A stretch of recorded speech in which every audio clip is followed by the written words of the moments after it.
Right, this is the footage nobody expected to see. Because Tyson Fury, the Gypsy King, former unified heavyweight world champion, the man who has beaten everybody put in front of him at the highest level of professional boxing, is in the gym training his 60-year-old dad for a fight with Carl Froch. Let that sink in for a second. One of the greatest heavyweights to ever lace up a pair of gloves is in the corner of his father, preparing him for what could be the most chaotic, unpredictable, talked about undercard fight in British boxing history. And what is coming out of those training sessions is not what anyone expected. Stay with me. Before we get into the training footage and what Tyson actually thinks about all of this, you need to understand the relationship between these two men, because it is not a straightforward father and son story. It is something more complicated and more interesting than that. John Fury has been the dominant force in Tyson's life since before Tyson could walk. He named his son after Mike Tyson with a specific intention. This boy is going to be a fighter. This boy is going to be the best.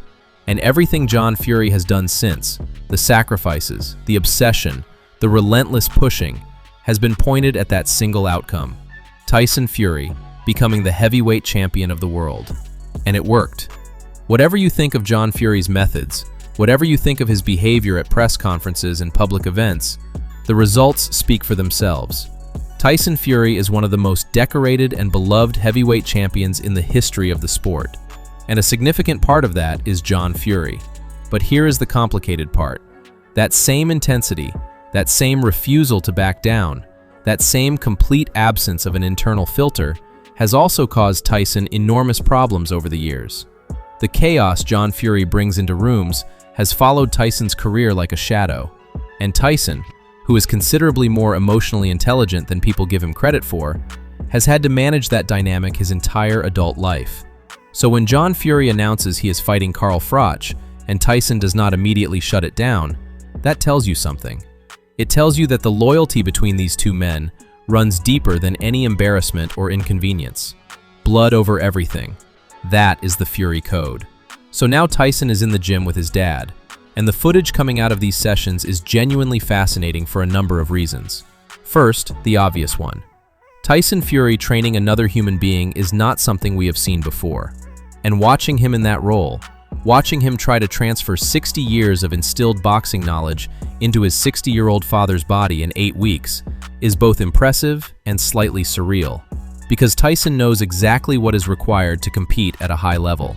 He knows the movement, the timing, the defense, the conditioning, all of it at a level that very few people on earth can match.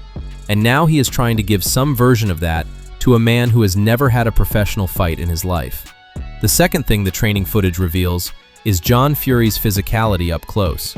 Because seeing him move around a proper gym, with a proper boxer in there with him, gives you a much more honest picture than the social media clips he has been posting from what looks like a back garden. And the honest picture is this: the size is real, the strength is real, the willingness to engage is absolutely real. But the technical gaps are significant, and Tyson Fury is clearly very aware of them. You can see it in the way Tyson coaches him. Very specific, very focused on the basics, keeping it simple. Because Tyson knows that the worst thing John Fury could do against a boxer of Froch's quality is try to be something he is not. The game plan from Tyson's corner appears to be get close, stay close, use the size, and make it as ugly and uncomfortable as possible. Which actually makes a lot of sense. Now here is the bit everyone wants to know. What does Tyson Fury actually think about this fight? Because his public position and his private position appear to be two very different things. Publicly, at the Tottenham press conference, Tyson said almost nothing about it.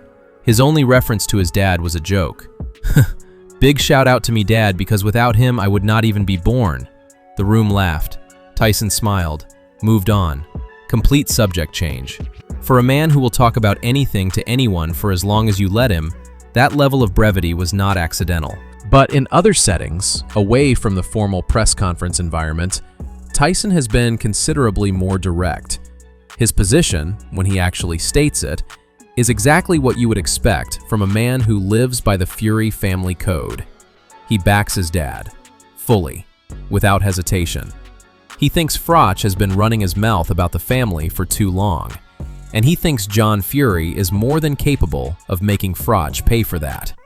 Now here is the interesting tension in all of this, because sources close to Tyson's camp have said he was privately frustrated by what happened at the press conference.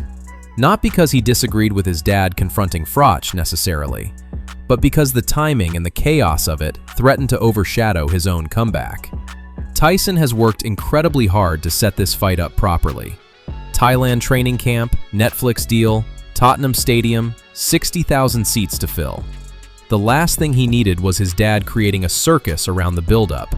But here he is in the gym training him anyway, because that is what you do when it is family.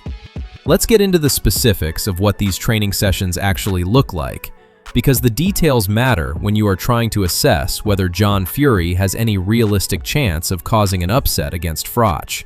Tyson is working with his dad on a very specific set of skills. The jab is the first priority. Not a technical boxing jab necessarily, more of a rangefinder, something to keep Froch at distance and disrupt his rhythm. Because Tyson knows that if Froch is allowed to settle into his range and start timing his shots cleanly, it is going to be a very short night for John Fury.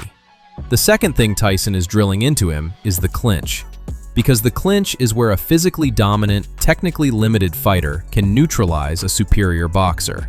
Get close, tie him up, disrupt his flow, make it ugly. John Fury has the size to make that work if he can get there. Tyson is trying to give him the basic tools to close the distance without walking onto something he cannot recover from. The conditioning work is apparently intense. And credit to John Fury, by all accounts he is not cutting corners in that area. He is 60 years old and he is putting himself through serious physical preparation. Whether 8 weeks is enough to get him to the level this fight requires is a different question, but the effort is real. And then there is the sparring, which is where it gets genuinely interesting, because the people who have been in the gym during these sessions say that John Fury, even against experienced sparring partners, carries a genuine threat. The power is there, the unpredictability is there, and the complete absence of fear, which you cannot teach and cannot manufacture, is very much there. Now here is what all of this means for Carl Froch, because when the news broke that Tyson Fury was personally involved in his dad's preparation, the calculation for Froch changed. Not dramatically, but meaningfully. Because John Fury being trained by himself, doing videos in a back garden, following his own instincts, is one thing. John Fury being guided by a man who has been at the absolute top of professional boxing for 15 years, who understands fight preparation at the deepest level, who knows exactly what Froch does and exactly how to make it difficult, is something slightly different. Tyson Fury has watched Carl Froch fight, properly watched him. He knows the tendencies, the patterns, the way Froch likes to set traps, the way he absorbs pressure and comes back, the way he times his big right hand.